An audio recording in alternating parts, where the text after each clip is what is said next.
नमस्ते। आज हम सब मिलकर एक ऐसे सफर पर चलते हैं, एक ऐसा सफर जो हजारों साल पुराना है, पर जहां ये हमें ले जाता है ना, वो मंजिल आज भी उतनी ही जरूरी है। कभी लाइफ में ऐसा लगा है कि सब कुछ सामने है पर डिसीजन लेना मुश्किल हो गया है। जब रास्ता तो दिख रहा हो पर कदम बढ़ाने की हिम्मत ही ना हो। दिल कुछ और कह रहा हो, दिमाग कुछ और। बिल्कुल एक जंग की तरह। ऐसा लगता है जैसे अर्जुन की तरह हम सब भी अपनी अपनी लाइफ के कुरुक्षेत्र में अकेले खड़े हैं, कंफ्यूज। और जानते हैं, अक्सर अर्जुन की ही तरह हमारे इन उलझे हुए सवालों के जवाब भी कहीं किसी पुरानी कहानी या किताब में छुपे होते हैं। एक ऐसी ही गाइड है जो सदियों से हमें रास्ता दिखाती आ रही है। ये कोई धर्म की किताब नहीं, बल्कि ये लाइफ का एक मैनुअल है, एक प्रैक्टिकल गाइड जो हमें लाइफ को सही तरीके से जीना सिखाती है। तो चलिए आज हम गीता की 5 ऐसी गहरी सीखों को समझते हैं जो हमारी रोजमर्रा की जिंदगी को एक नई दिशा दे सकती हैं। तो सबसे पहले बात करते हैं कर्म के मार्ग की। हमारी पहली सीख हमारे काम, हमारे एक्शंस और हमारे हर दिन के एफर्ट से जुड़ी हुई है। आपने जरूर सुना होगा, कर्म करो फल की चिंता मत करो। ये शायद गीता की सबसे फेमस सीख है, पर इसका असली मतलब बहुत गहरा है। इसका मतलब ये बिल्कुल नहीं कि बिना गोल के काम करो।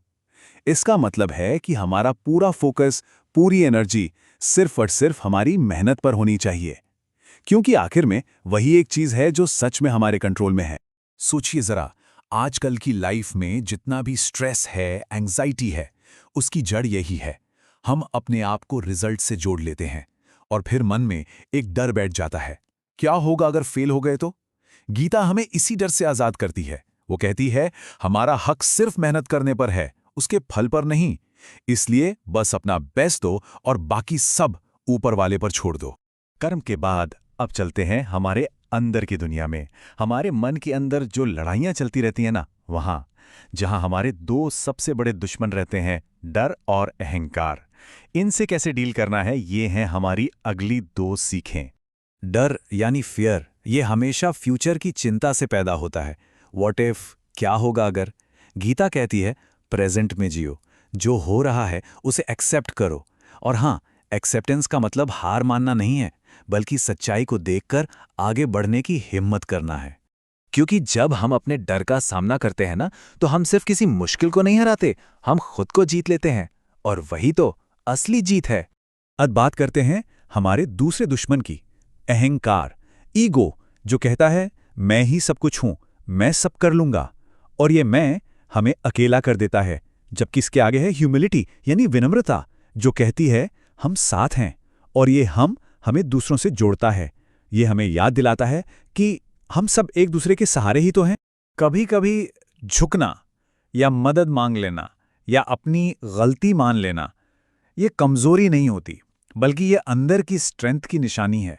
ये दिखाता है कि कोई इंसान खुद के साथ कितना कंफर्टेबल और सच्चा है। तो कर्म और इमोशंस को समझने के बाद अब हम आगे बढ़ते हैं ज्ञान के मार्ग पर, द पाथ ऑफ विजडम। ये लाइफ को थोड़ा दूर से, एक ऊंचे पर्सपेक्टिव से देखने के बारे में है। और यहीं से मिलती हैं हमें हमारी अगली 2 सीखें। ये वक्त भी गुजर जाएगा। कितना पावरफुल थॉट है ना ये। गीता हमें सिखाती है कि इस दुनिया में कुछ भी परमानेंट नहीं है, न खुशी न गम। सब कुछ एक नदी की तरह बहता जा रहा है, हर पल बदल रहा है। लाइफ आखिर है क्या? सुख और दुख का एक साइकिल ही तो है। जब खुशी आती है तो हम सोचते हैं बस ये हमेशा रहे, और जब दुख आता है तो लगता है ये कभी खत्म ही नहीं होगा। गीता हमें याद दिलाती है कि दोनों ही टेम्पररी हैं, दोनों आएंगे और चले जाएंगे। और इस बदलाव को, इस साइकिल को समझ लेना ही मन की शांति का रास्ता है। और अब आती है हमारी आखिरी और शायद सबसे जरूरी सीख। हम हमेशा आंसर्स बाहर ढूंढते हैं, लोगों में, इंटरनेट पर, किताबों में। लेकिन गीता कहती है कि सबसे गहरे, सबसे सच्चे जवाब हमारे अंदर ही छिपे हैं। इसका रास्ता है अपने धर्म को पहचानना। धर्म यानी अपना असली नेचर, अपनी लाइफ का पर्पस। और इसके लिए सबसे जरूरी है खुद से सच बोलना। जब हम बाहर का शोर थोड़ा कम करते हैं ना, तभी हम अपने अंदर की आवाज को सुन पाते हैं। तो हमने कर्म, इमोशंस और ज्ञान, इन तीनों रास्तों को समझा। लेकिन ये सारा ज्ञान, ये सारी बातें तब तक अधूरी हैं जब तक हम इन्हें अपनी लाइफ में अप्लाई न करें। गीता सिर्फ पढ़ने के लिए नहीं है, ये जीने के लिए है। ये सीखें सिर्फ अच्छी बातें नहीं हैं, ये लाइफ जीने के फॉर्मूलाज हैं। हर दिन, हर पल, हर डिसीजन में बस इन्हें याद रखने की कोशिश करना, वही असली प्रैक्टिस है। तो अब एक पल के लिए सोचिए, इन 5 सीखों में से ऐसी कौन सी एक सीख है जिसे आज से अपनी लाइफ में उतारने की कोशिश करेंगे? क्योंकि किसी भी खूबसूरत सफर की शुरुआत हमेशा एक छोटे से कदम से ही तो होती है।